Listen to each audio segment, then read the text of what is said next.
Alamin ang pinakabagong mga kaganapan sa Far East Broadcasting Company Philippines sa pagpapahayag ng mabuting balita ni Hesukristo sa pamamagitan ng radyo, internet at iba pang makabuluhang gawa.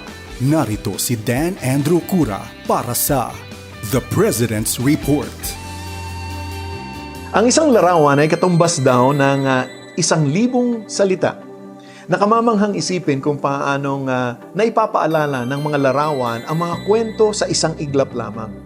Sa 74 na taon na nagsasahimpapawid ang FEBC Philippines, nakalap nito ang di mabilang na litrato, kalakip ang mga kwento at patotoo ng ating mga tagapakinig at nagpapakita ng dakilang pag-ibig ng Diyos at ang kanyang ginawa upang maligtas ang sangkatauhan. Ako po ang inyong kaibigan, si Dan Andrew. Samahan niyo po ako dito sa ating The President's Report.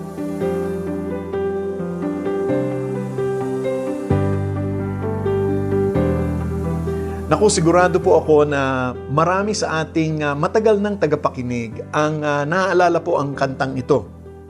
Christ to the world by radio, making Him known across the land.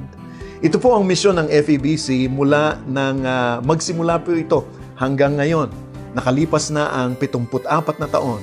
Kasunod ng ikalawang digmaang pandaigdig, ang radyo po ang pinaka-maayos at pangunahing teknolohiya at isang mahalagang kasangkapan sa isang sambahayan.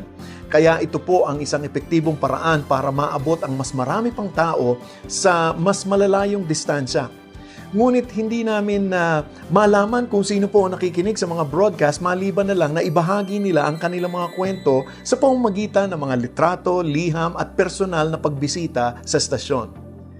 Para po sa nakikinig sa radyo, maaari ninyong makita ang mga larawan sa video version ng ating President's Report sa Facebook or sa YouTube site natin. Noong 1950s, ang mag-asawang Ginoo at Ginang Para ay kabilang sa mga unang tagapakinig na personal na nakilala ng mga kawani ng FEBC Philippines. Ang mag-asawa ay nakatira sa Mindoro kung saan wala pang ibang Kristiyano o misyonero noong panahong iyon. Ngunit sa awa ng Diyos, nakarating po sa kanila doon sa isla ang mga radio broadcast ng DZAS. Sa pakikinig sa DZAS sa loob ng halos 1 taon, ibinahagi ng mag-asawa sa kanilang sariling salita na ang espiritu ng katotohanan ay dumating sa amin. Nang magpasya silang sumunod kay Kristo, ninais nilang magpabautismo.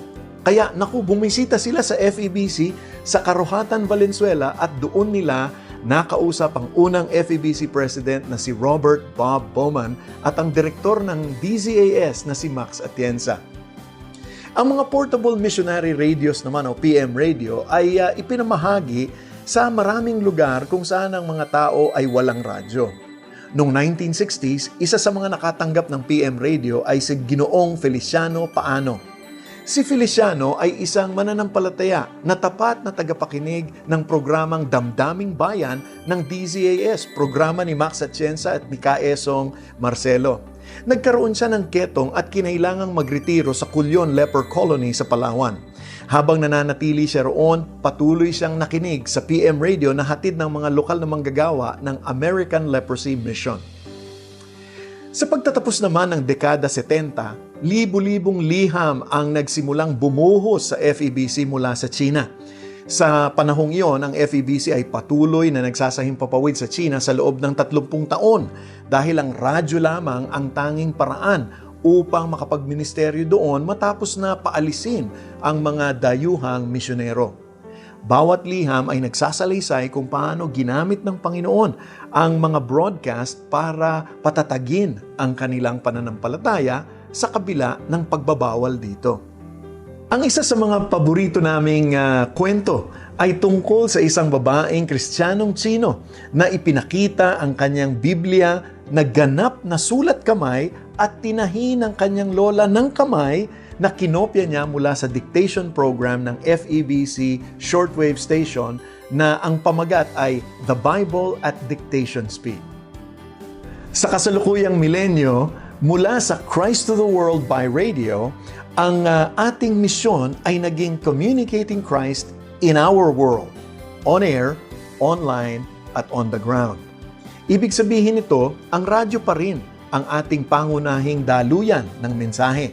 Ngunit dahil mayroon ng internet, social media at mga mobile applications, ay sinikap namang palakasin pati na rin ang ating online presence at pag-abot sa mga komunidad upang mas marami pang makasumpong ng bagong buhay kay Kristo Jesus.